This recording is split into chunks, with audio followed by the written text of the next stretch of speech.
Bom, meus queridos, bom dia a todos. Estamos aqui reunidos para dar início, à banca de defesa de mestrado, do acadêmico Marcelo Augusto Ferrari Faccioni, sobre o título do trabalho dele, que é o uso da inteligência computacional no julgamento de procedência liminar do pedido.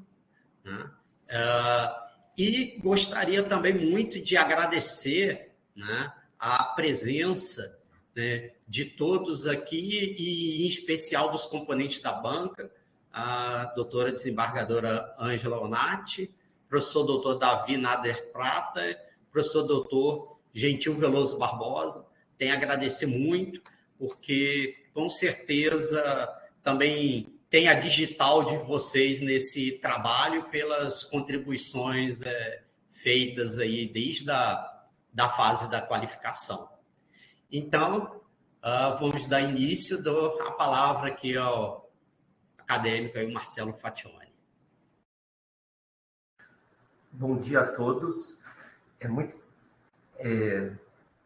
Fico muito feliz de estar aqui hoje na presença de vocês, da desembargadora Ângela Rauná, do professor Davi Prata, do professor Gentil Veloso, do meu orientador, professor Marcelo Lisboa Rocha, dos convidados que eu vejo que estão presentes aqui, o Fernando, que trabalhou comigo agora na última eleição, o Pedro, que foi diretor de TI do nosso tribunal, do CNJ, a Graciele, minha esposa, o Harley, que é companheiro também, que está fazendo doutorado.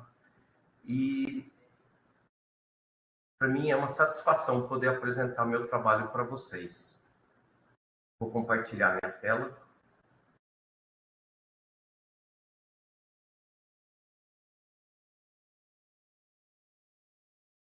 E vou iniciar.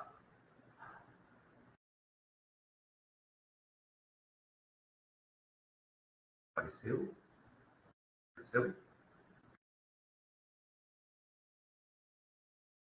Esse é um programa de pós-graduação em modelagem computacional de sistemas, oferecido por um convênio entre a ESMART e a Universidade Federal do Tocantins. Ele tem natureza multidisciplinar. E é muito importante dizer o seguinte, que eu sei que a CAPES, ela fez agora, em setembro de 2022, a avaliação desse curso. E numa escala de 1 a 7, ele recebeu nota 5. Em 2021, ele também recebeu nota 5. E eu sei que a nota 5 é uma nota alta, uma nota muito boa. E isso só enaltece, Eu sei que eu estou participando de um programa de pós-graduação muito bem elaborado, ele que tem conteúdo, que tem presença no cenário da educação. Então, para mim, é uma satisfação participar e poder ter feito esse curso com a Universidade Federal do Tocantins.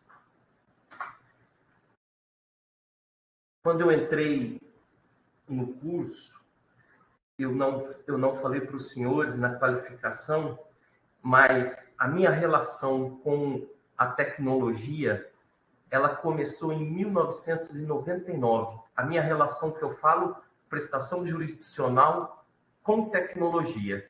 Em 1999, eu fui promovido para a comarca de Palmas, e quando eu cheguei aqui, teve uma correição.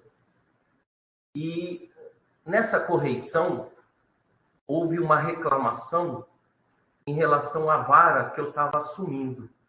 E a descrição dessa reclamação foi que era uma bagunça aquela vara e que precisavam ser tomadas medidas.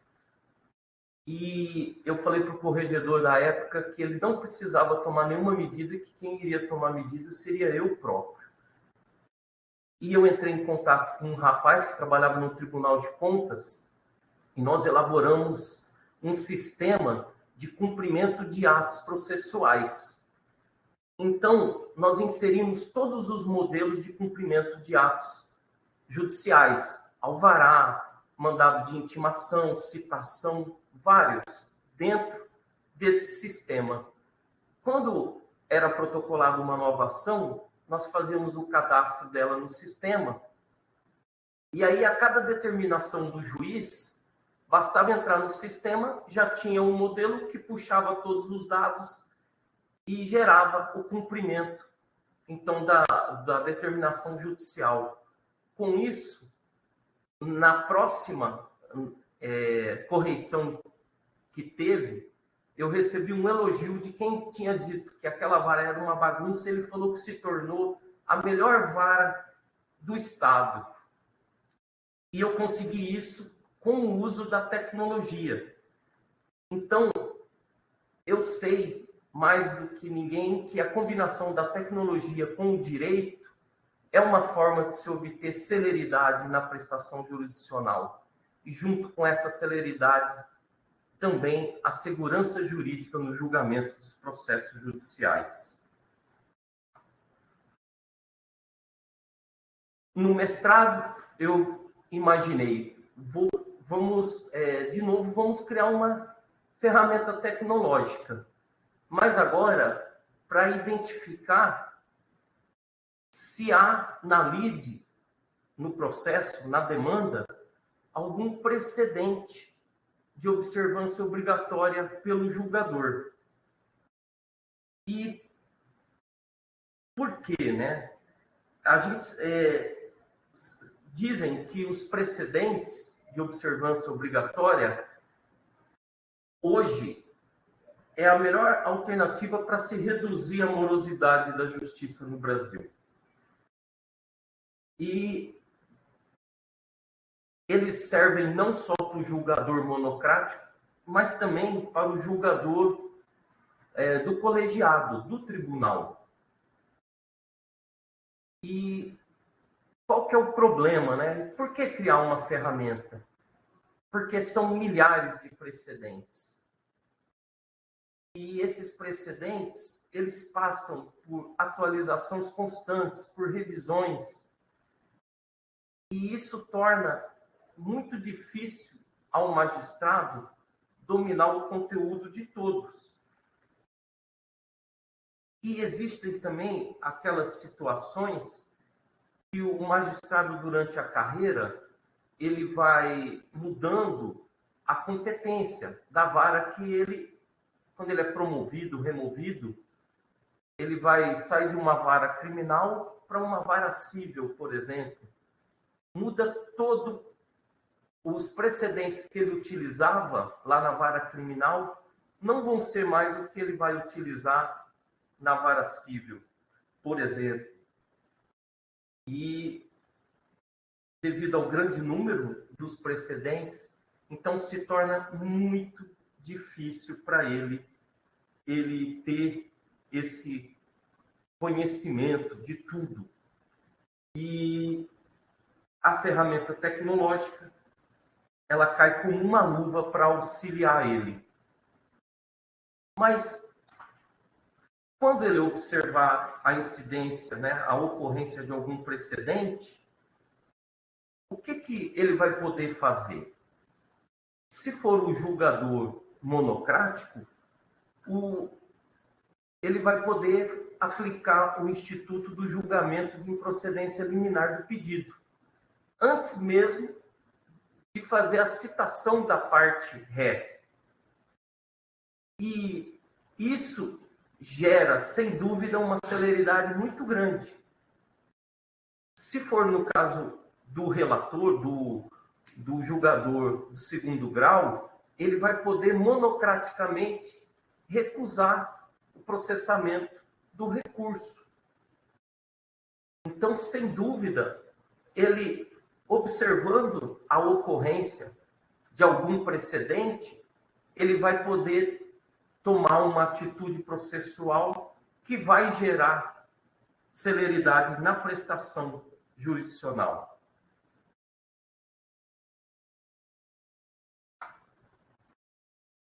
Aqui, a gente cumpre dizer que essa ferramenta ela só vai sugerir para o julgador a possibilidade de ocorrência de algum precedente judicial, naquele caso. Mas o magistrado ele vai ter que confirmar, ele vai ter que conferir mesmo se existe aquele precedente, a incidência do precedente. E ele confirmando, aí ele vai poder escolher qual o caminho processual que ele vai adotar dali em diante.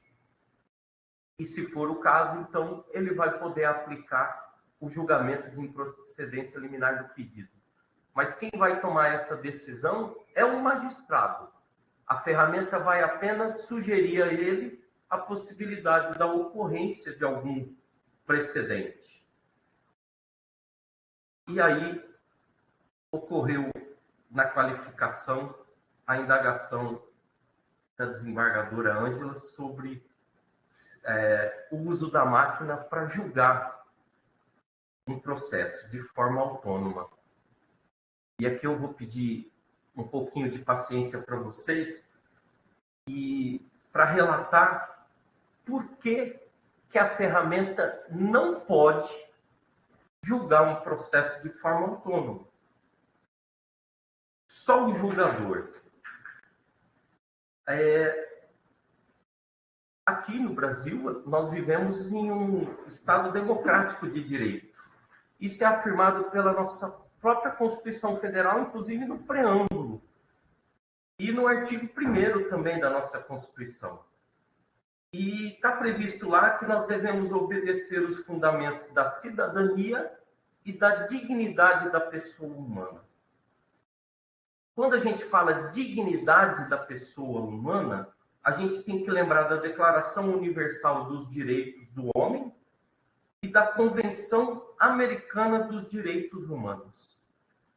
Na Declaração Universal dos Direitos do Homem, diz que todo humano tem o direito, em plena igualdade, a uma justa e pública audiência por parte de um tribunal independente e imparcial, para decidir sobre seus direitos e deveres ou do fundamento de qualquer acusação criminal contra ele.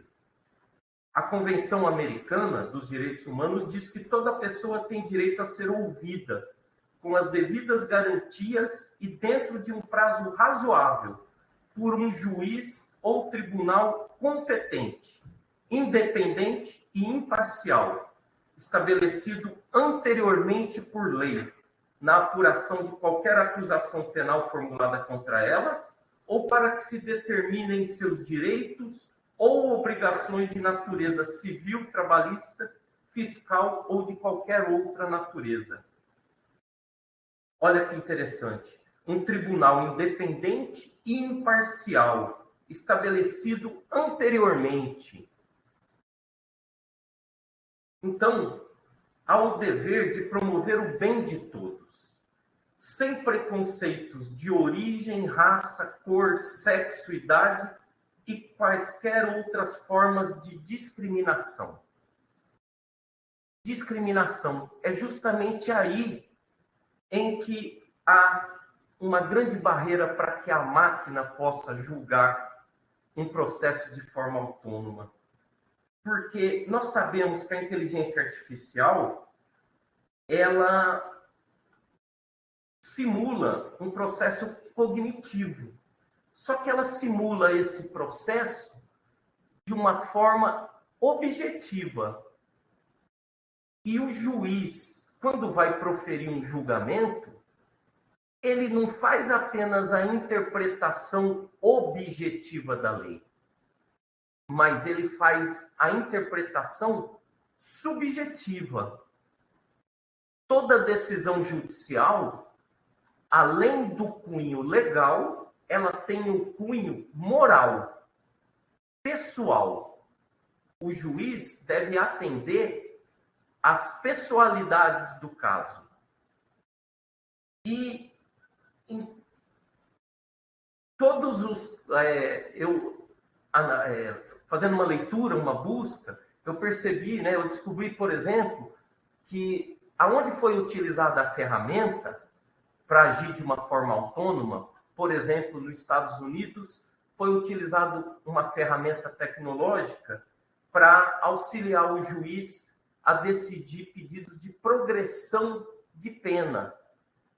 E se viu que se confirmou que a máquina ela começou a ser discriminatória, porque eram utilizados atributos sensíveis, como gênero, sobrenome, idade, escolaridade, estado civil, o local da residência.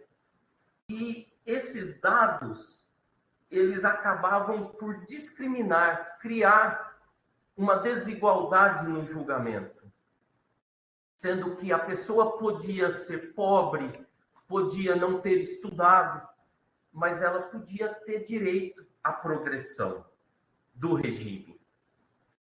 E é interessante notar que a máquina, ela não tem jurisdição. Quem tem jurisdição é o juiz, uma vez que no Estado de Direito, todo o poder emana do povo, que o exerce através de representantes ou por si próprio. Então, a máquina não tem jurisdição, ela não tem poder. Na verdade, a máquina ela não interpreta. E é interessante notar também que a parte num processo, ela tem direito à argumentação. E na aplicação das normas jurídicas, na fase de aplicação das normas, quando ocorre essa argumentação, o julgador é o seu maior expoente. Quando ele, na sentença, ele refuta a argumentação, como eu disse no começo, ele refuta não só de uma maneira objetiva, mas subjetiva também. A máquina ela não tem uma visão neutra da realidade. Então, por mais completo e complexo que seja um sistema jurídico inteligente, uma máquina não pode substituir a capacidade de apreciação e valoração humana. Tampouco ela pode motivar uma sentença como deve fazer o juiz. Mas a gente não deve... A máquina, a inteligência artificial, ela tem uso. Ela auxilia o julgador. E ela deve ser utilizada para auxiliar o julgador. Hoje, no Brasil, nós temos milhões de processos. E, se não for o uso da máquina, a gente não consegue dar vazão a esses processos. Existem tarefas que a inteligência artificial faz de uma maneira ímpar. Ela responder a questões, preencher e pesquisar documentos, gerenciamento de pedidos, tradução e elaboração de documentos. Essas atividades, o uso da inteligência artificial se mostra indispensável. Nós não podemos deixar ela de lado. Tanto que hoje no Brasil, no Poder Judiciário brasileiro, existem 72 soluções de inteligência artificial em desenvolvimento, teste ou em funcionamento. E dentre elas eu posso citar para vocês o Victor, do Supremo Tribunal Federal, o Sócrates, do STJ, o Radar, do Tribunal de Justiça de Minas Gerais, o Sinapse, do Tribunal de Justiça de Roraima. E eu também, na pesquisa, eu descobri que nós temos na Câmara de Deputados um projeto de lei, o número 21/20, que ele visa criar um marco legal do desenvolvimento e uso da inteligência artificial pelo poder público, por empresas, entidades e pessoas físicas. E lá no seu artigo 4º desse projeto de lei, ele já diz também que um dos fundamentos do uso da inteligência artificial é o respeito aos direitos humanos e aos valores democráticos. E ele não pode trazer de forma alguma alguma forma de discriminação. Então, de acordo com esses princípios, o processo, a ferramenta tecnológica, ela não pode julgar de forma alguma um processo de forma autônoma. Isso cabe ao magistrado. Quando nós pensamos em criar a ferramenta, nós usamos as técnicas de inteligência computacional, e aí foi a mineração de dados, processamento de linguagem natural, machine learning, a deep learning, e usamos, né, a rede neural recorrente. E quando eu fiz a qualificação, nós tínhamos usado apenas a rede neural recorrente, a LSTM, e usamos ela porque ela tinha uma memória de longo prazo. E essa era uma grande diferença para as demais. E agora, para hoje, nós trouxemos também, fizemos o teste usando a BERT. E a BERT, ela é muito interessante porque ela entende as palavras, não só as que seguem e precedem, mas ela entende as que circundam, as que estão em volta. E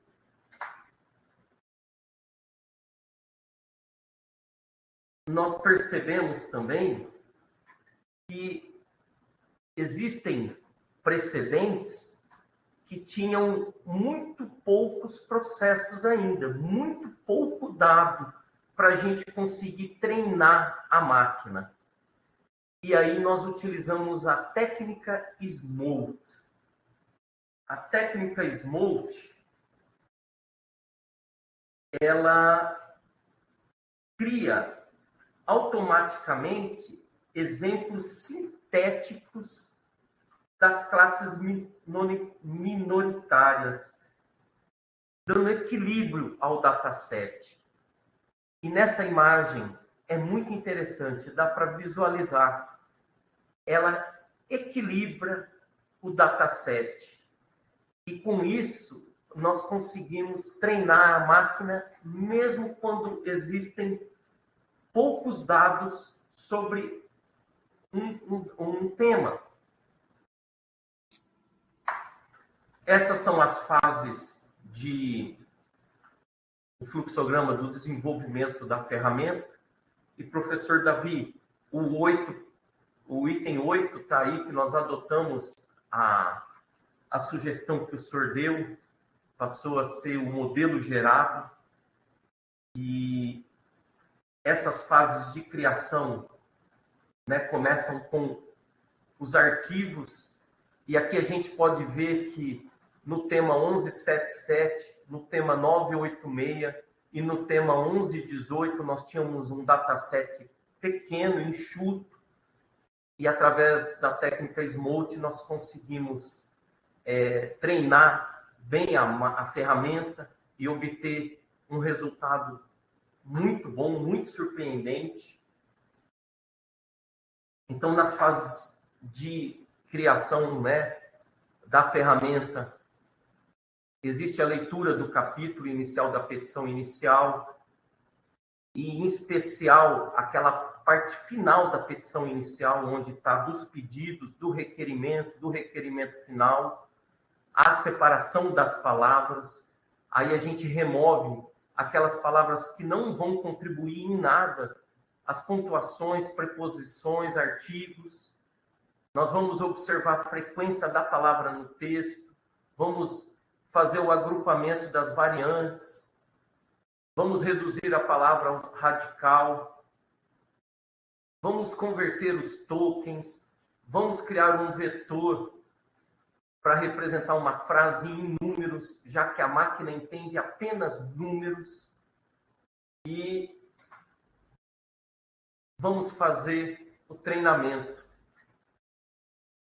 Vamos ensinar a máquina a ela saber separar o que é um tema, o que é outro tema, ou quando não existe a incidência de nenhum tema. E na avaliação da performance, a gente usou as métricas e esquemas que os senhores vão conseguir visualizar muito bem nesse próximo slide. Então, nós fizemos o treinamento da rede LSTM. Do lado esquerdo, o 0 corresponde ao tema 1118, o número 1 ao tema 986, o 2 a nenhum dos temas, o 3 ao 1177 e o 4 ao 864. Nós podemos ver aqui que na rede LSTM, de 270 arquivos. E por que 270? Porque nós pegamos 300 arquivos, usamos 90% para treinamento e 10% para teste. Então, de 260 arquivos que correspondem ao tema 1118, nós podemos ver que a máquina errou apenas 5. Do tema 986, errou 4. De nenhum, errou 4 também. Do tema 1177, errou 6. E do tema 864, errou 1. Isso a rede LSTM.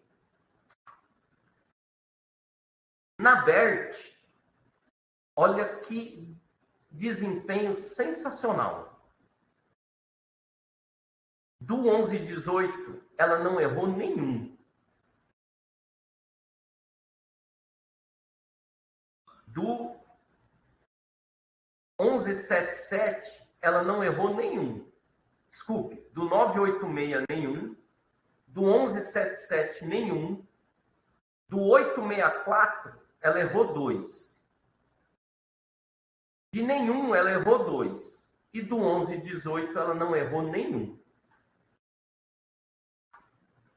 Então, no treinamento, a LSTM obteve um resultado de 0,99, o que já é sensacional. E a BERT alcançou a nota máxima de 1,0. Então, a gente sabe que lá na avaliação desse treinamento, se ele tivesse alcançado uma nota baixa, a gente iria ter que treinar novamente, ensinar novamente a rede, o que não foi necessário, porque nós vimos que uma obteve 0,99, a LSTM, e a BERT obteve 1,0. E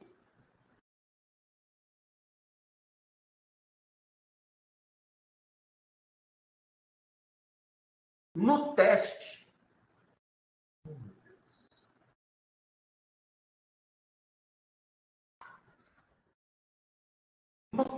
que eram 30, só 30, então no 1118 a LSTM errou 3, no 986 errou 4, no nenhum errou 2, 1177 errou 5 e no 864 errou 1. Já a BERT errou apenas 2 em nenhum. Quando ela analisou os temas, ela acertou todos. Então, foi de 90% o resultado final da LSTM e 99% da BERT. Então, no comparativo, a BERT apresenta maior tempo computacional que a LSTM em todas as fases, principalmente na fase de treinamento. O que acontece? A BERT, ela demora um pouco mais do que a LSTM para aprender. Não só para aprender, em todas as fases. Aprender no teste e na previsão. Veja, a LSTM, na fase de previsão, que é essa final, né, dizer se tem ou não tem um tema, ela demora 15 milissegundos. E a BERT, 98 milissegundos. Quer dizer, não é 1 segundo. Então, essa diferença, apesar de parecer ser uma diferença muito extensa, mas ainda não passou de 1 segundo. E o mais importante que eu acho para o julgador é o resultado final, a previsão. Porque a LSTM apresenta 90% e a BERT 99%. Aí é interessante dizer que o modelo da BERT que nós utilizamos era em português. E era a Bertin-Ball. É um modelo totalmente em português.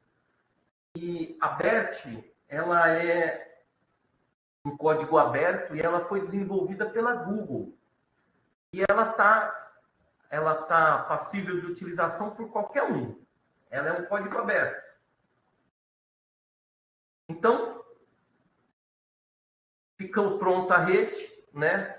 A gente pode aplicar ela a todo e novo precedente e ela vai ajudar o magistrado a encontrar se existe ou não um precedente vinculativo ali.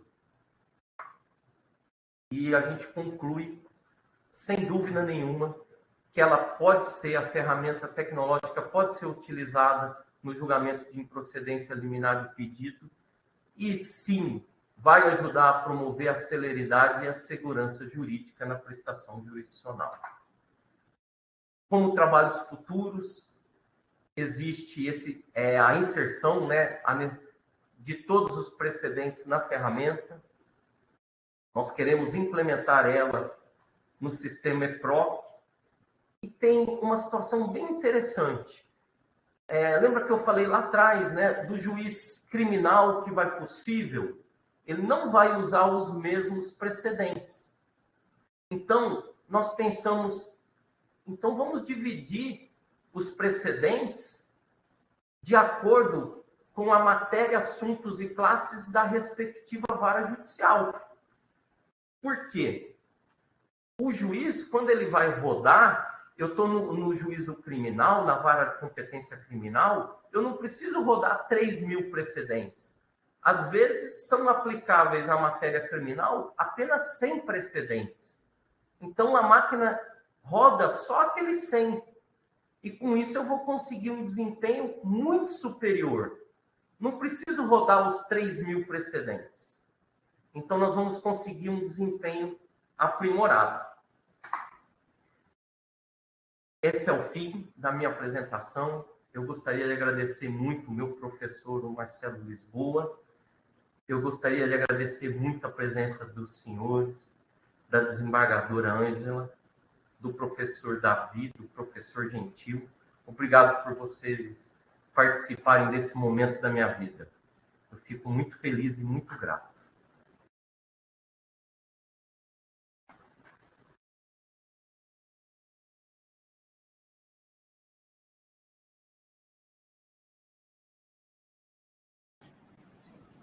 Bom, parabéns aí ao doutor Marcelo Fatione pela apresentação, né? Agradeço aí pela apresentação realizada.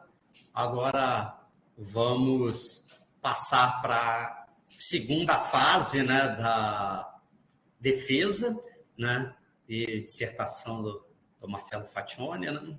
Então, primeiramente, passar aqui a palavra para membro externa, doutora desembargadora Ângela Onati. Muito obrigado.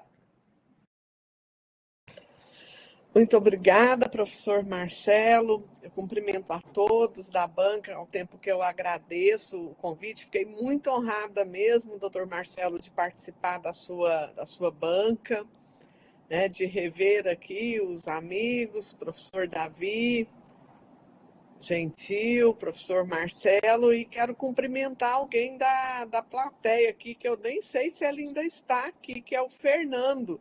Parece que o Fernando escapou aqui da da plateia, mas fiquei muito feliz aqui de ter visto a presença do Fernando, né, que também foi colega lá no TRE e sempre muito à frente do seu tempo.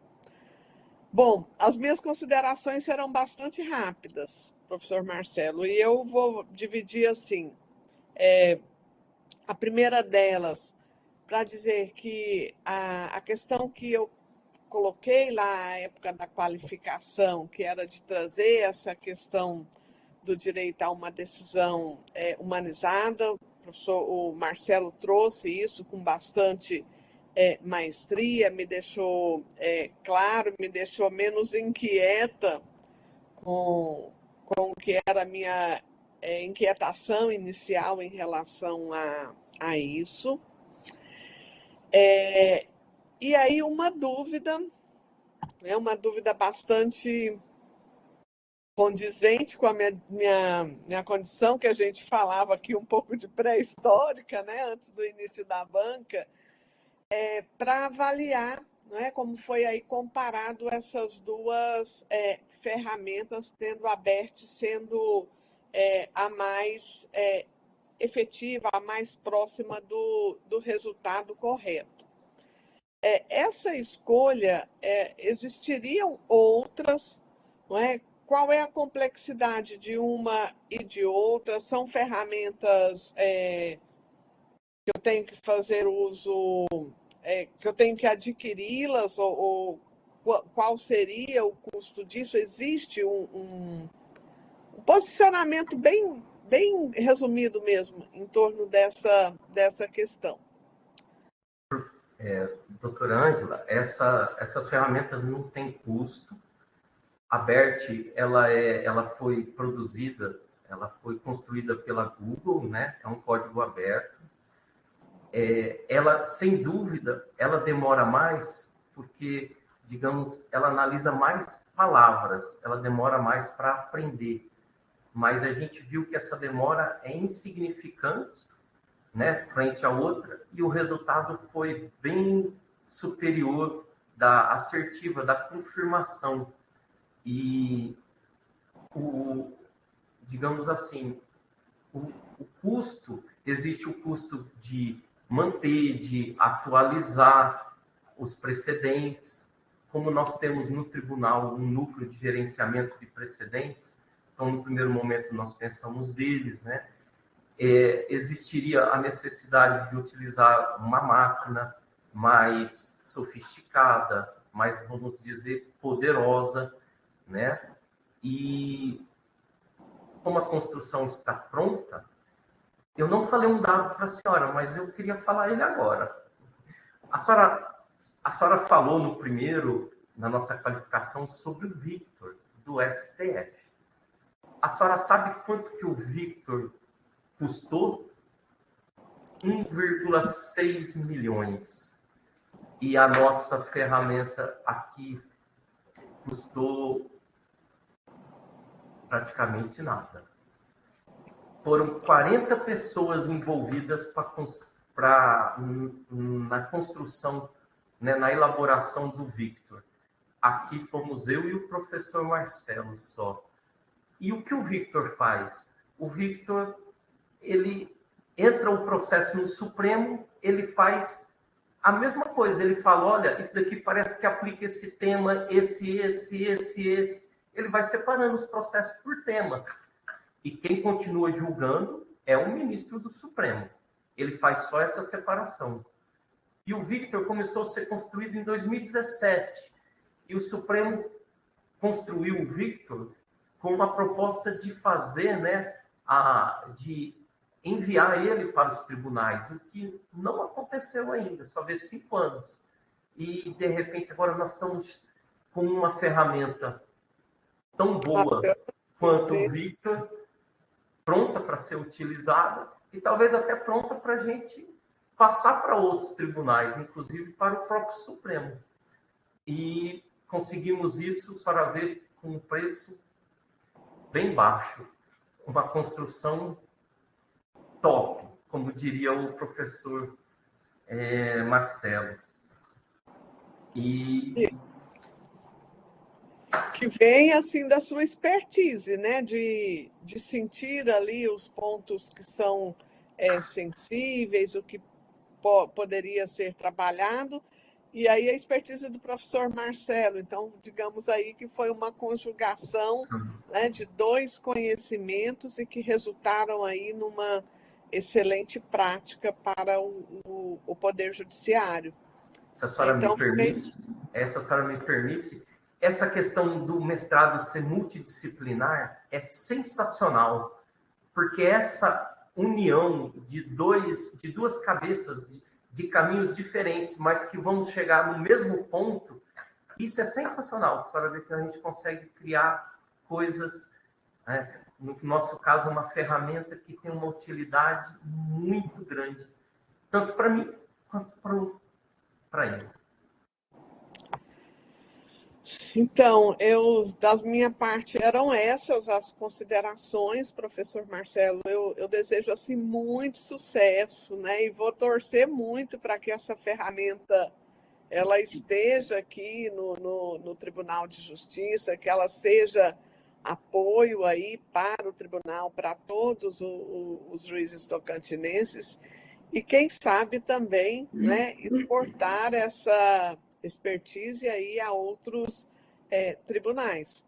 Por isso que eu queria mexer. O Fernando voltou, tá aí, ó. Por isso que eu queria mexer com o Fernando. Nosso TRE é aqui pequenininho, mas quantas e quantas coisas, né, já serviram aí de modelo e de suporte lá para o Tribunal Superior, para o TSE, né? Então, que essa ferramenta eu desejo todo sucesso e que ela tenha, então, esse destino e esse propósito que é de promover o acesso à justiça com a celeridade que o jurisdicionado tem o direito e a garantia de ter.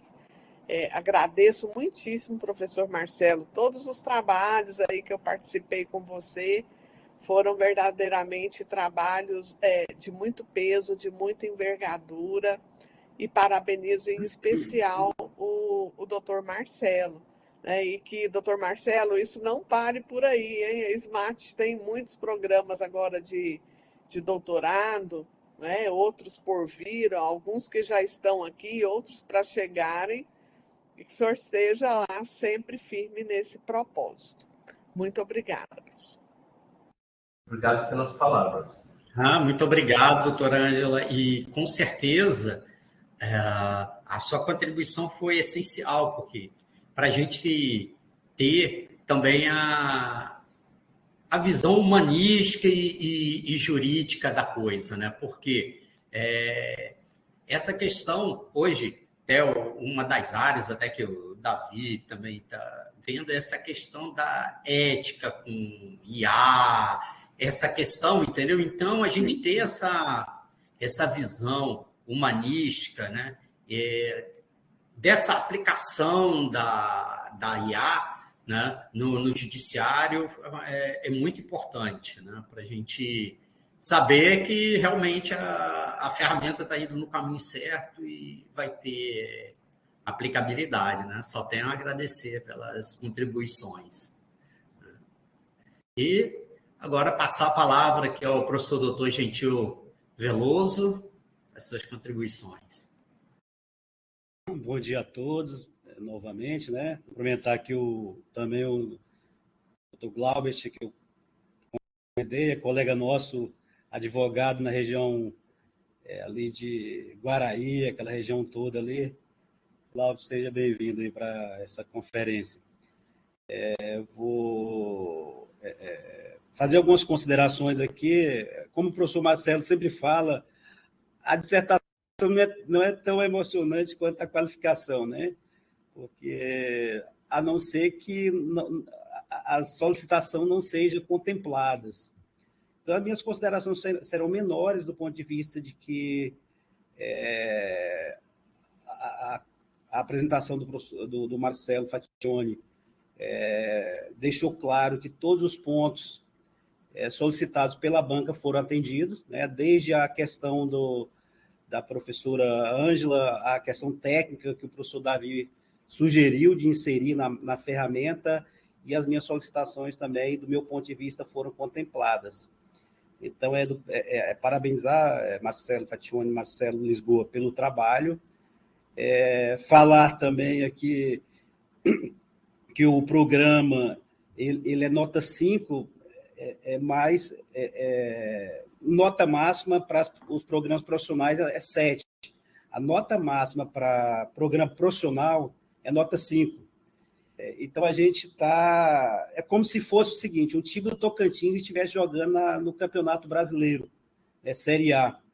Claro que nós entendemos das nossas limitações, das nossas dificuldades, mas a gente, dentro de um período curto de tempo ali, a gente conseguiu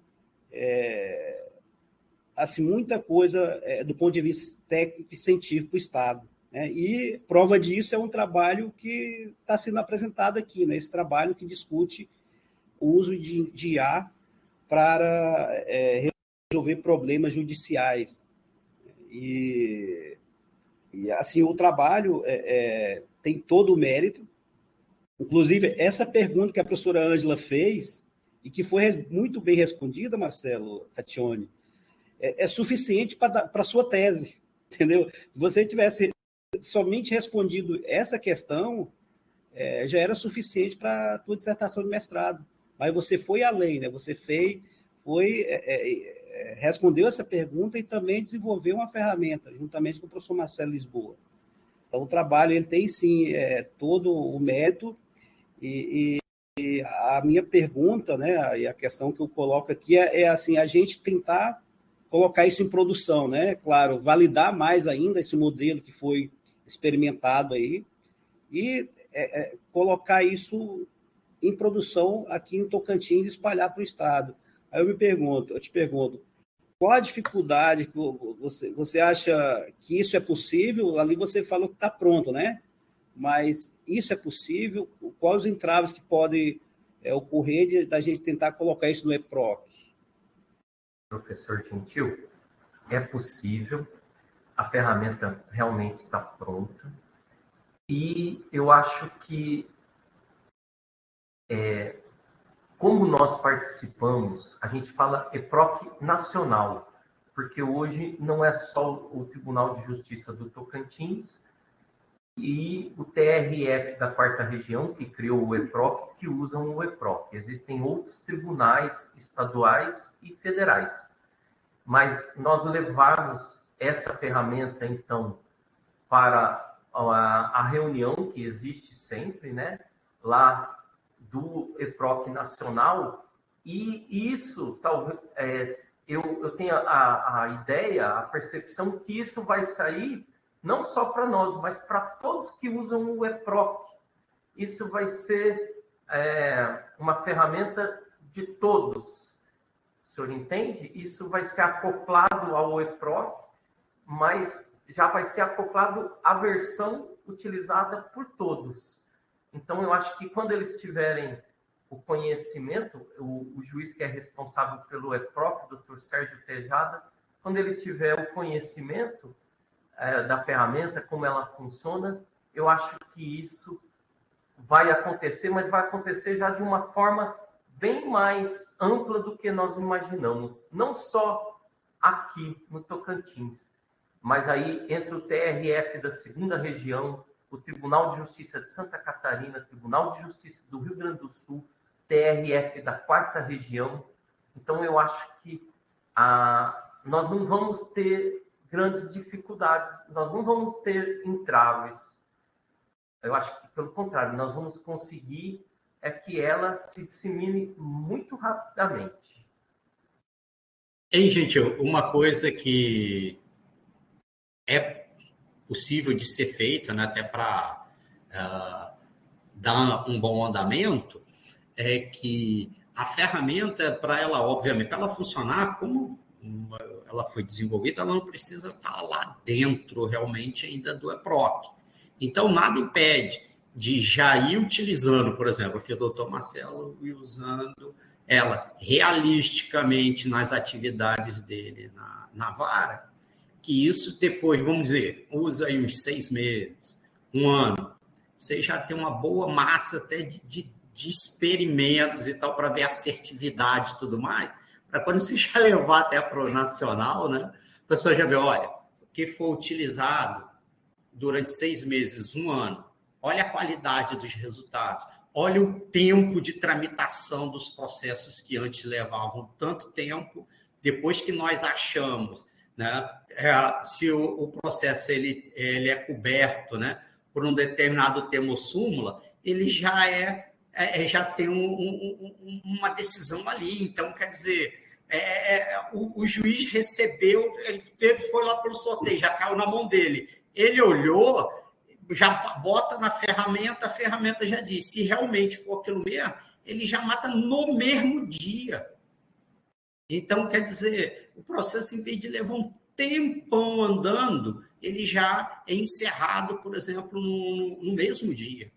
Entendeu? Então, facilita muito, né?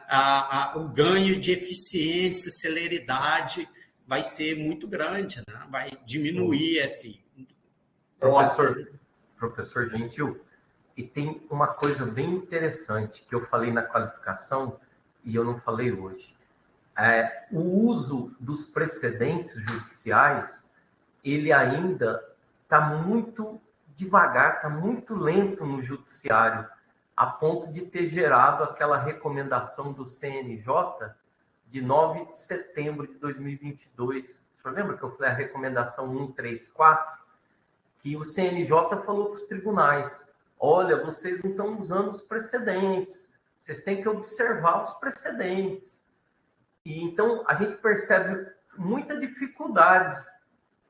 Se usa o precedente, quando se usa só lá no momento da sentença, que é quando o juiz vai parar, vai ler devagarzinho, vai interpretar e vai julgar. O senhor entende? Demora muito. E também outro detalhe, né, igual que tinha conversado com a doutora Ângela antes, é porque esse número de precedentes e súmulas que existem hoje são mais que 3.000.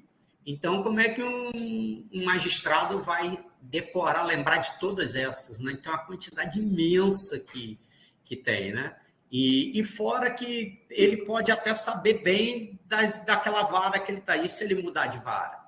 Pode mudar o sistema, muda as súmulas, até ele aprender aquelas outras leva um tempo considerável, né? Então, o intuito realmente é de melhorar o desempenho e a celeridade nesse sentido. Beleza, Marcelo. E assim, uma coisa que eu gostei da tese mesmo é que assim, você falou o seguinte, você respondeu a doutora Ângela, falou assim, olha, não substitui a máquina. Você respondeu, né? Aliás, a máquina não substitui o ser humano. Mas lá nas suas considerações, você falou o seguinte, mas como ferramenta de apoio, ela é confiável. Ela é 99% confiável e em alguns casos, 100%. Ou seja, você foi no tom, você não quis ser mais nem quis ser menos, entendeu? Eu acho que isso é importante numa tese de mestrado, né? Você responder perguntas de maneira confiável. E não precisa ser várias perguntas, é uma pergunta. Eu acho que isso... Eu gostei muito da tua tese quando você respondeu para a doutora Ângela, falou assim, olha, não substitui, mas aqui ela pode ser usada e ela é usada com esse grau de certeza. Então, para mim, fechou assim, o mérito estrutural e da tese tudo, com essa fechamento. E o mais sugerir aos dois, muito provavelmente o Marcelo Lisboa já deve ter conversado com o Faccioni, da questão de registrar no NIT aqui, né? A ferramenta, porque além do peso, para o nosso programa, tem também garantir que essa ideia ela é uma ideia aqui de vocês, né? Então, acho que seria importante fazer isso. É uma coisa rápida e tem um peso muito forte para o nosso programa, essa registro do software. E para finalizar, agradecer aí o Marcelo Faccioni pelo convite, o Marcelo Lisboa também, e parabenizar o Marcelo Faccioni pela simplicidade, pelo comprometimento que você teve, não só na tese, mas como aluno. A primeira coisa que o Marcelo pediu para mim, Fatione, quando eu chamei ele de doutor, ele falou: professor, eu preferi que você me chamasse somente de Marcelo. Por quê? Porque eu acho que ele, assim, não, se colocar no lugar de aluno isso é importante, entendeu, para o processo. Então, parabéns para o doutor Marcelo por todo o teu comprometimento com o programa, e com a disciplina e com o curso. Então, eu fecho aí a minha fala. Gente, só temos a agradecer realmente as suas colocações, contribuições, já desde a época lá da qualificação, muito importantes, auxiliaram na qualidade agora final do trabalho. Também agradeço as palavras e sugestões finais. Nós estamos realmente muito felizes aí também, muito agradecido pelas contribuições. Obrigadão mesmo, meu querido. Professor Gentil, obrigado, viu? O senhor foi um companheiro. E, por último, mas não menos importante, aqui o nosso amigo, aqui, o professor Davi, fica confiado aí a palavra. Olá, gente, bom dia a todos aí. Agradecer novamente o convite, né, do professor Marcelo Lisboa, de estar presente nessa banca. Cumprimentar aqui a desembargadora, a doutora Ângela Alnati, e a todos aí, e parabenizar também ao meu chefe, professor Gentil, né? E também parabenizar o nosso juiz aí, o nosso aluno, né, de mestrado, o doutor Marcelo Fatione. Parabéns, viu, doutor Marcelo? Eu, sinceramente, fiquei impressionado com como evoluiu o seu trabalho da qualificação agora para a defesa. Eu não sei quanto tempo, eu acho que talvez eu me perdi nesse tempo aí, porque achei que foi um tempo muito breve para o tanto de resultados positivos, né, que você trouxe lá da qualificação para cá. Foi quando, doutor Marcelo? São 34 dias, por aí. 34 dias, que loucura! Nossa, é impressionante mesmo. Eu não sei, eu acho que vocês já tinham escondido alguma coisa antes. Foi sábado e domingo, foi todo dia, viu? Meu Deus do céu, parabéns mesmo, parabéns pela apresentação.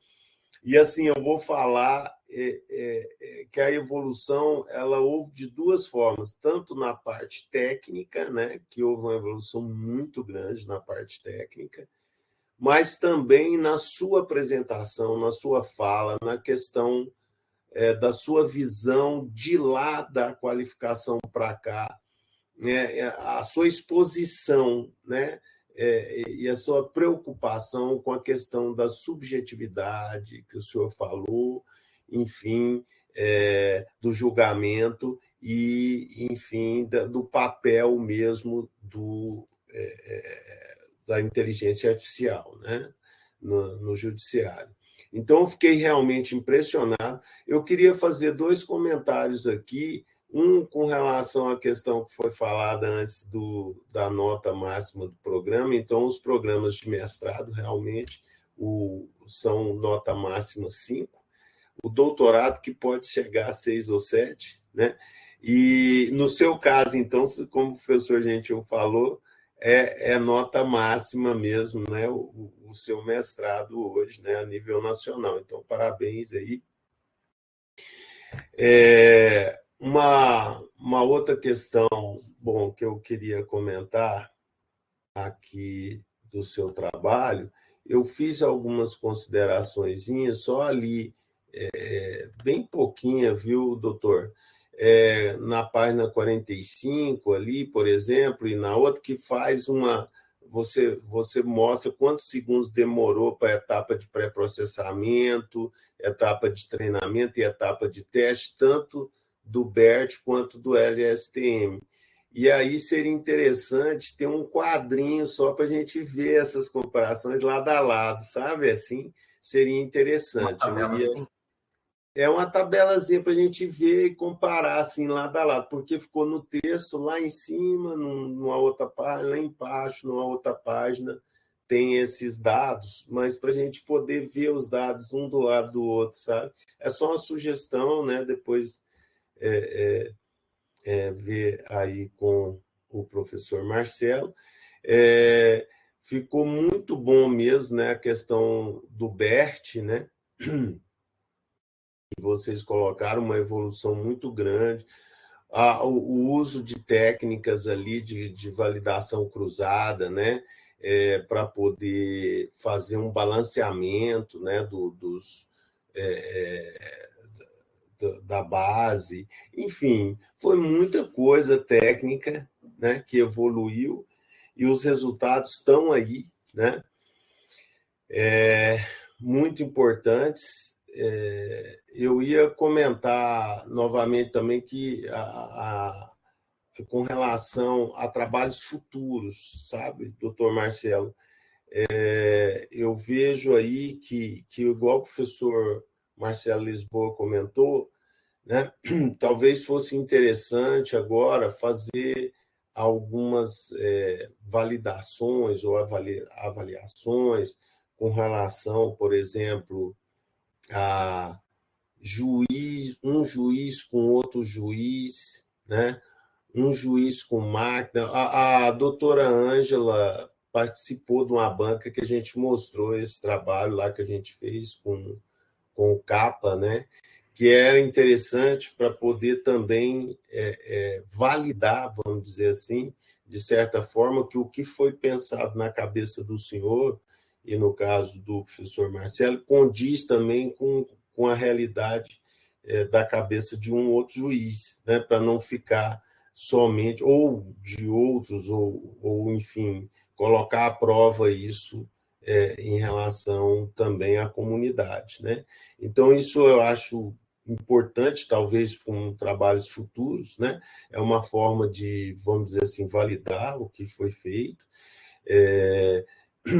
Eu fico à disposição de vocês, também sugeriria, né, para vocês fazerem uma publicação, além né, do que o professor Gentil comentou. Acho que o trabalho é excelente, né, para se fazer também uma publicação. Fico à disposição, né, de vocês também. Coloco aí uma questão com relação à validação, a questões que a desembargadora colocou também da outra vez, com relação às decisões, né, a serem tomadas pela máquina. Isso ficou muito claro agora, quer dizer, a máquina não toma decisão nenhuma. Eu gostei demais, doutor Marcelo, o senhor ter comentado sobre o Vitor, né? Eu, por acaso, até comentei com a desembargadora, eu tive a oportunidade de conversar com ela e falar sobre o Vitor, né? Então, eu tenho até uma página aqui, vou deixar aqui para vocês, que eu acabei de pegar aqui. Foi mais ou menos a época que eu participei de uma banca lá na UNB, em Brasília, a respeito do Vitor. E como o doutor Marcelo, pelo menos nessa notícia aqui, eu não sei se de lá para cá mudou alguma coisa, mas ainda não havia, então agora 2021, não havia sido implantado ainda o Vitor, né? Eu nem sei se ainda foi implantado, e eu expliquei na época, na banca que eu participei, eu expliquei exatamente para eles isso, que da forma como tinha sido planejado e elaborado o Vitor, ele nunca entraria em funcionamento, né? E aí mostrei isso lá para eles, porque ele toma, justamente por esse motivo que a gente está discutindo agora, porque ele tomava uma decisão, né? Aliás, serviria de apoio a tomar decisão, só que naquele caso, devido ao fluxo, como era feito lá no STF, no Supremo Tribunal Federal, todos os processos, todos, independente de se a máquina disse sim ou não, ou fez a classificação do jeito, todos os processos teriam que ser novamente avaliados por um juiz e classificados por ele. Então, ou seja, a máquina não servia para nada.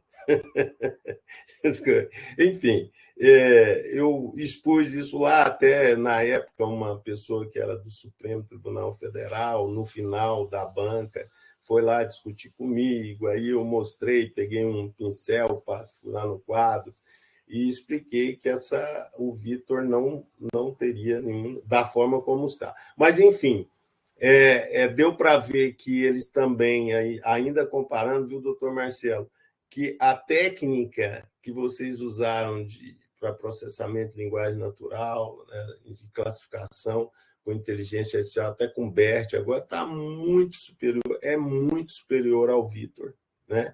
Tecnicamente falando, né, de parabenizar o professor Marcelo, né, que né, o professor Marcelo Lisboa, né, que é uma pessoa que tem um potencial excelente. Então, eu só queria fazer essas colocações e ainda, em cima de todas essas questões, eu acho interessante, deixa eu ver aqui, eu até deixei aqui em separado, eu sugeria que todos que pudessem assistissem esse documentário da Netflix, deixa eu colocar aqui, que se chama Biased Coded, Coded Biased, que é o código enviesado, tendencioso, né? Que é de uma, posso dizer, uma pessoa né, de pele escura, né, que é uma aluna do MIT, do MIT, de doutorado, e que ela, nesse documentário, mostra, né, a discriminação que o reconhecimento facial, né, ou análise facial, existe um sutil diferencial entre análise facial e reconhecimento facial, mas, enfim, não vem ao caso, mostrando, então, que essa discriminação. Por quê? Porque a máquina ela conseguia fazer esse reconhecimento para brancos, mas não para negros, né? Então, ela tinha um viés tendencioso. Né? Hã? Inclusive, confundia negros com macaco. Também. Então, vem muito essa questão, e aí vem a questão, eu estou até sugerindo isso, e agradeço ao professor Marcelo de ter colocado na dissertação dele a preocupação do laboratório de inteligência artificial, quer dizer, para avaliar essas ferramentas que, porventura, vierem a ser desenvolvidas dentro do tribunal ou da SMAT, né, a serem utilizadas pela população. Isso lá foi para o judiciário, foi julgado, né, essas questões desse uso dessa ferramenta de reconhecimento facial lá nos Estados Unidos, e vários estados depois criaram uma lei que para não se usar reconhecimento facial, inclusive na própria Califórnia lá, né? A Califórnia hoje ela não aceita reconhecimento facial, né? Uma técnica de inteligência artificial que não pode ser utilizada. Até também tem o sistema desse de progressão de pena, que eles penalizavam muito mais quem era de origem latina, negros e tudo mais, a brancos também. O pessoal fez esse estudo, aí eles também tinham um sistema automatizado para isso, e eles, por conta desse estudo depois, eles paralisaram, porque ele favorecia aos brancos e negros e latinos o sistema. Não vão dar progressão de pena para esses aí, não. Eles eram muito mais penalizados, né? E aí eu fiz um pós-doc agora recente lá na UNB, né? Mas eu estou fazendo uma outra proposta, acho que até o professor Marcelo e o professor Gentil estão sabendo, né, de novamente fazer um segundo pós-doc agora lá na UNB, e justamente abordando agora essa questão. Por quê? Porque a gente tem, né, uma proposta de como abordar isso, né? Então, uma ideia, por exemplo, que seria a ideia do Laboratório de Inteligência Artificial, que, no caso dessa parceria com a Smart, seria muito bem-vindo também. A gente poderia colocar dentro desse conjunto o NB, o FT, a Smart, enfim. Mas a questão de um laboratório de inteligência artificial que fosse capaz de, entre aspas, certificar ou dar uma nota com relação ao uso dessas tecnologias no país, por exemplo, aqui no Brasil, enfim, ou quiçá a nível internacional, né, de avaliar a técnica e também os resultados, né, ou enfim, se ele é discriminatório ou não e tal, e ter um certificado, ou enfim, com alguma coisa assim que um laboratório pudesse avaliar essas ferramentas de inteligência artificial que estão sendo usadas, principalmente, né, não só, eu digo, as ferramentas que são usadas, né, pela inteligência artificial, mas, quiçá, então, principalmente se for dentro do judiciário, né, que é justamente. Mas eu estou falando, certificar ferramentas não é só do judiciário, eu digo de forma geral, né? Eu acho que valeria muito, acho que, pelo que eu li do documentário, eu acho que eles estão em busca de uma solução, e quem sabe uma das soluções poderia ser essa, né? Então, eu pretendo trabalhar um pouco isso agora nesse meu pós-doc que eu vou fazer o ano que vem, novamente lá na UNB. Então, assim, eu queria agradecer muito, né, o convite. Doutor Marcelo Faccioni, parabenizá-lo novamente, professor Marcelo Lisboa, né, pelo desenvolvimento dessa ferramenta, né, e dizer para vocês que, para mim, foi uma surpresa muito boa, né, em 34 dias aí, essa evolução incrível que teve, né? Pelo menos assim, da minha participação na banca, eu fiquei surpreso demais, né? Ainda bem que não aconteceu naquela época, senão o que eu ia ter para falar, né, a respeito dessa dissertação. E que orgulha muito, viu, doutor Marcelo Faccioni, que está mais do que nesse nível 5 aí, essa dissertação do senhor. Parabéns a todos, parabéns, Marcelo Lisboa, meu colega, sensacional, viu? Muito bem, muito boa a dissertação, o produto, parabéns a vocês. Obrigado, viu, gente? Eu me sinto privilegiado de estar no time da UFT. Muito bom. Obrigado, viu? Obrigado, doutor Marcelo. Ô, professor Davi, agradeço muito também pela gentileza e pelas colocações. Com certeza também esse seu novo projeto aí vai ser sucesso, como todos os outros aí já foram. Aí, meus queridos, eu queria pedir aqui a gentileza aqui para vocês, se vocês permitem, só para poder mostrar aqui rapidamente o funcionamento aqui da ferramenta. Vocês estão visualizando aqui a minha tela de código? Alguém pode responder? Estão visualizando? Ah, não. Maravilha. Então, aqui, eu tinha colocado aqui alguns processos, né, para avaliação, ou seja, esses processos eles não fizeram parte, nem essas petições iniciais, né, não fizeram parte nem do treinamento, nem do teste. Então, para a gente fazer a avaliação.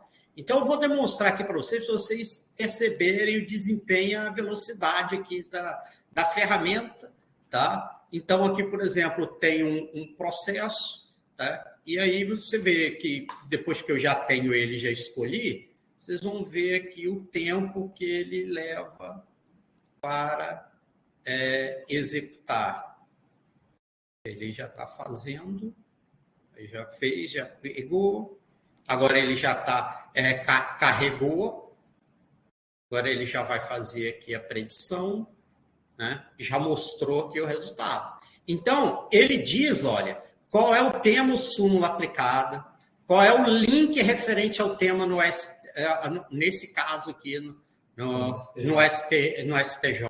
Então, você vê, clica aqui no link, ó, ele já abre permitindo ao magistrado já verificar, é aquilo mesmo? Deixa eu ver aqui o que ele se trata, o que ele se refere. Então, ele tem condições de ver tudo aqui.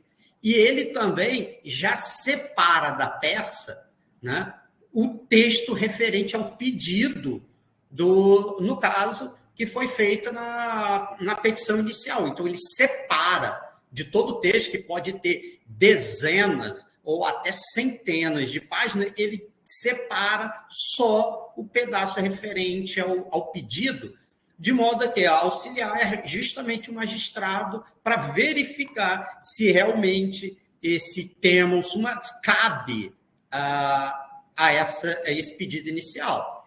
Aí eu também tomei a liberdade de apresentar aqui, né, as 10 palavras-chave principais, isso é parametrizado, é que eu botei a quantidade aqui, eu posso botar quantas eu quiser, eu botei 10, tá? Para também facilitar ao magistrado nesse processo de conferência, entendeu? Para realmente verificar. E um detalhe aqui interessante, só um minutinho também aqui para mostrar aqui a vocês, que é esse aqui que eu achei muito bacana, que eu quero mostrar para vocês. Só lembrando que essa daí que rodou foi a BERT, que seria mais demorada que a LSTM.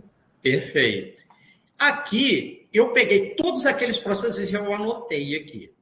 Teve um que eu fiquei na dúvida. Na minha opinião, a máquina sugeriu que não teria, dos temas ou súmulas que nós treinamos a ferramenta, ela sugeriu que não tinha nenhum deles aplicado. Na minha opinião, pelo que eu vi, eu não sou especialista na área, eu achava que não era nenhum, devia ser o 1118.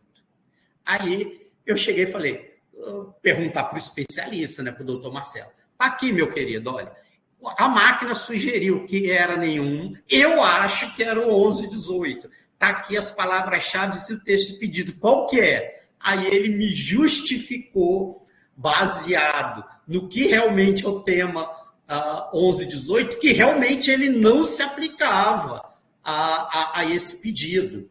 Entendeu? Então, a máquina fez o correto. E eu que me enganei. Eu achava que era, tá, desse tema, mas, na verdade, ele não era. Realmente, ele foi que não tinha nenhuma. E os outros ele realizou corretamente. Então, isso é para demonstrar a efetividade mesmo, né? Que eu, como ser humano, né, achei, não, rapaz, pelas palavras-chave, esse deve ser o 1118.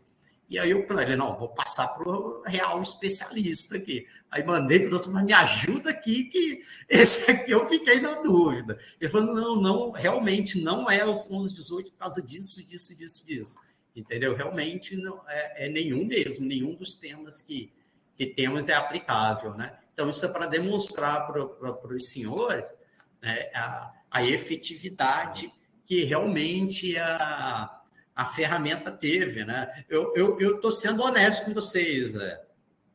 Até eu fiquei surpreso que a gente fez ali uma batelada de testes com peças que não participaram nem da fase de treinamento, nem de teste, né? E mesmo assim a ferramenta teve um desempenho muito bom, né? Por exemplo, nesses casos que foram testados, ela teve 100% de acerto, né?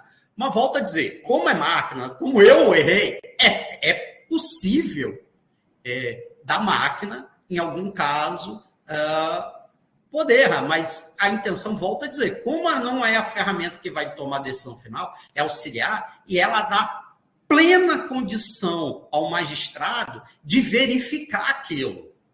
Entendeu? Não é confiar cegamente. Entendeu? Só seria confiar cegamente se eu desse só aqui, ó, olha, o tema é esse aqui, acabou. Mas a gente não faz isso. Nós damos, além do tema ou súmula sugerida, nós damos o link lá do STF, do STJ, para ele verificar todo o conteúdo.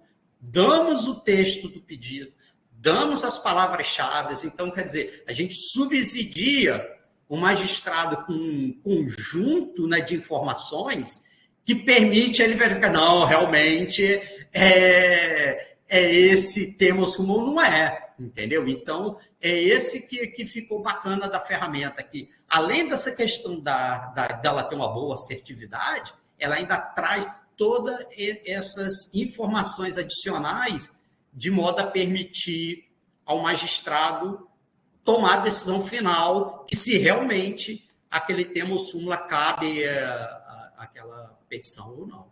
Tá? Então, gente, eu agradeço vocês aí pela oportunidade também de mostrar que o online, que o funcionamento da ferramenta, para ver que ela funciona bem rápido, né? Quer dizer, se o magistrado fosse ler a peça, ele não tinha, no tempo que ele executou, não tinha lido nem um parágrafo, nem 2, 3 linhas, não tinha dado tempo de ler, né? Então, realmente tem a possibilidade de trazer uma grande celeridade e eficiência aos magistrados. Né? Então, agradeço aí pela oportunidade.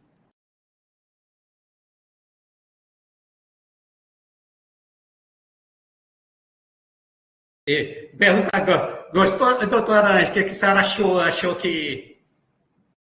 que bom que a senhora gostou. Muito bom, viu, professor Marcelo? Muito bom mesmo. Não, porque é bacana que vocês vendo realmente a ferramenta funcionando, né, dá uma outra impressão, né? Uma coisa só, olha, ele falou que é. Ele falou que é. Não, agora nós realmente, efetivamente, mostrou aqui ela fazendo. Então, dá para ver que realmente ela funciona bem rápido, né? Então, ela tem um funcionamento bastante eficiente, né? Então, vale, né, para mostrar. Mas também, não obstante, né, porque eu também tive que fazer um investimento numa máquina, né, nessa que também estou executando, né, uma máquina de qualidade que dê condições de dar uma resposta rápida, né, entendeu? Mas se a gente for ver, se vocês me permitem, foi há uns 2 anos atrás, hoje foi antes da pandemia, nós fizemos uma reunião que era com o senhor Ornato. Na época, ele era o chefe da onde mesmo, doutor Marcelo? Da estatística, planejamento e estatística. De planejamento e estatística. Naquela época, ele estava, em média, o custo de um processo estava beirando R$5.000 um processo. Que ele estimou. Tá? Na época, ele contou para a gente. Então, se a gente for imaginar que você vai reduzir o tempo médio, tá, desses processos de dezenas até centenas de dias para você tendo essa possibilidade, caso tenha uma súmula que já mate aquela peça, quer dizer, o ganho de eficiência e celeridade vai ser grande demais. Então, era isso que a gente gostaria aí de demonstrar.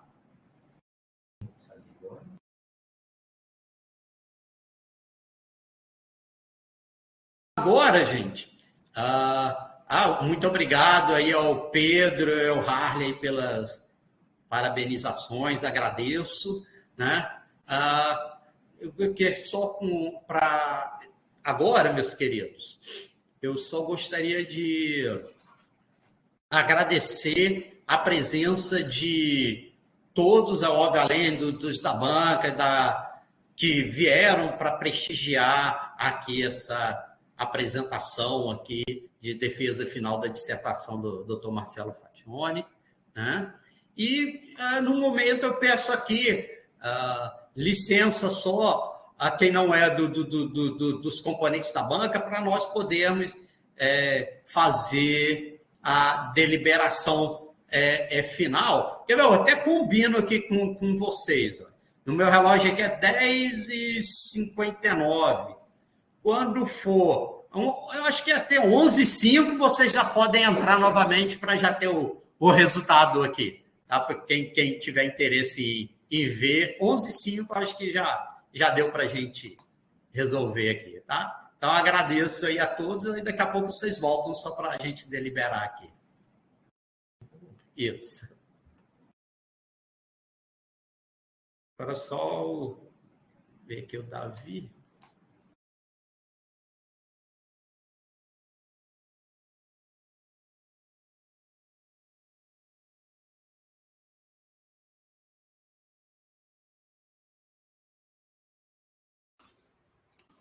E aí, gente? Bom, a Davizão já voltou. Então, gente, eu vou só interromper aqui a gravação, né, para podermos fazer a deliberação.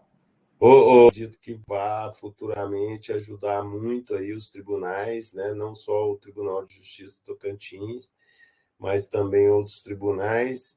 Então, e o professor Marcelo Lisboa, que eu já parabenizei também, né? Tá bom? Obrigado, professor Davi. Professor Davi, foi o senhor que fez a minha matrícula, o senhor lembra? O senhor que fez a minha matrícula, professor Davi. Lembro sim. Foi. Que maravilha, tá vendo? Ó, como eu falei, eu já sabia que ia dar coisa boa. Ele não aposta no fruto errado, viu? Esse Davi é esperto, esse Davi é muito esperto. É isso aí. Bom, tem que chutar Marcelo, olha, parabéns, fiquei muito feliz de ver o desempenho do seu trabalho, o crescimento do seu trabalho, o resultado do seu trabalho. E eu também não esperava outra coisa de você. Tá aí, ó. Eu nunca nem tinha participado de uma banca na UFC de aprovado com louvor. E olha que eu estou lá desde 2004. 2004. Poxa, a senhora não então, imagina como eu quase estou feliz. 18 anos aí, eu nunca tinha visto uma banca aprovada com louvor. Então, parabenizo aos dois, porque esse é um trabalho que não é de um só, é do orientando e do orientador, né? Que possam surgir aí outras parcerias, outros frutos, né? E desejo muito, muito sucesso aí em relação ao produto final do trabalho. A senhora não poderia faltar. Eu conheço a senhora há muitos anos, a senhora já trabalhou comigo há muitos anos e a senhora é sensacional. A senhora traz uma luz, uma calma, a senhora muda todo o ambiente, a sua presença. E, assim, muito obrigado. Marcelo, parabéns aí pelo trabalho. Como já falei na apresentação, pelo teu comprometimento, pela tua simplicidade, né? E a partir de hoje eu te peço licença novamente para te chamar de doutor, né? Assim como com todo o mérito que o senhor tem, né? Satisfação ter tido contato contigo como professor e nessa relação ali do programa, tá? Boa sorte aí, espero que esse método seja implantado o mais breve possível no EPROC-TO. Professor, Brasil, né? O senhor está proibido de me chamar de doutor Marcelo. Eu sou amigo do senhor, o senhor vai me chamar de Marcelo só, tá bom? Ô, meus queridos, mais uma vez só tenho a agradecer a todos, né, pela participação, pela gentileza, pela amizade também. Só não tem palavras aqui para agradecer. Tá? Então, nesse momento, né, a gente desfaz aqui a banca, né, de apresentação, tá? E daqui a pouco eu já envio a ata para poder ser assinada. Tá ok, gente? Muito obrigado. Um Feliz Natal, bom ano novo, tá? Muitas felicidades aí a todos, gente. Muito obrigado. Tchau.